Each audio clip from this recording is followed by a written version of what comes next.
What's going on YouTube? JT is Reborn here, and welcome back to another edition of my DC comic reviews. And in this video, I'm going to be talking about Batgirls issue number 14. This one's written by Becky Cloonan, Michael W. Conrad, with art and colors by Jonathan Case. So this issue is advertised as an all-silent issue. And for Cassandra Cain, that is the case, and most of the issue is done without any sort of dialogue. But there is some text in there, so it's not entirely an all-silent issue, because there's a letter from Steph to Cass about how if you're reading this, that means I'm dead and all that other stuff. But we know Steph was still alive, but she was held captive by her father, Cluemaster, in the previous issue. And then this also has Cass just doing some detective work, and so on and so forth. And Lady Shiva makes a brief cameo. Now, this is an issue I actually quite like. I think Batgirls has been on a little bit of a hot streak. What is this, 3 solid issues in a row? And now that things have gotten a little bit more serious, there's less tee-hee-hee dialogue, as I like to call it. It's a more silent thing. The art tells the story, and this is some really strong-looking art and colors.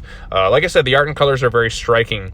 And what I liked about this particular issue is it's just Cass doing some detective work. Lady Shiva makes a brief appearance, and it's just Cass trying to find her best friend, Steph. And now this issue, in the letter, it's basically kind of a final goodbye from Steph, if you will. It says for Cass, so I guess it was by Cluemaster had delivered it to her and left a bunch of clues for her to find her. So basically the letter reiterates, don't come and find me. This means I'm dead. Thanks for being my friend. I love you, yada, yada, yada. Now, some people will interpret that as a friendship kind of I love you like a sister. But we know shippers, they'll probably be like, oh, this means it's canon and all this other stuff. So do with that what you will. I don't know what they're going to go with because, hey, you know, they turned Tim Drake bisexual last year. Maybe they'll do the same thing with Stephanie Brown and Cassandra Cain. You never know. It is DC Comics. This seems to be something going on with a lot of characters as of late. So, but anyways, I personally think because the series so far has established more of a sisterly friendship type thing, I don't know if it's gonna be romantic, but don't be surprised if it does become a romantic thing. Whether you're for that or against that, I don't know. It's up to you. As for me, it is whatever. If it happens, if not, cool. If it does, cool. I just want a good story. So, but anyway, so like I said, the strength of this issue is in the art and the visual storytelling because it is primarily a silent issue. The art tells the story, and like I said, the art here is visually good and striking, and the colors really work. So I am recommending this issue. Like I said, the artwork is pretty solid, and it's a story told basically all visually with hardly any dialogue. And since this is a visual medium, I think that's one of the things that comic books can tell very well. There's been a couple of comics I've read with silent issues before. There's one I remember, it was Batman and Robin, the New 52 by Gleason and Tomasi. One entire issue told without any sort of dialogue.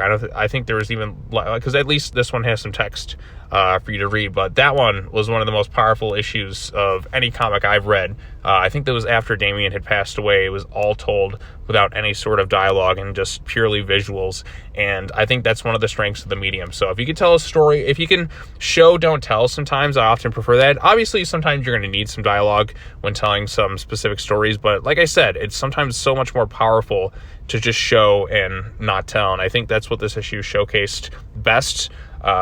I liked it. I think a lot of people will probably come away enjoying this thing. It is one of the stronger issues because it's just Cass doing detective work, and you just let the art tell the story. So, and at the end of the issue, we get an interesting cliffhanger where she finds Steph, who's just looks like she's just been through hell.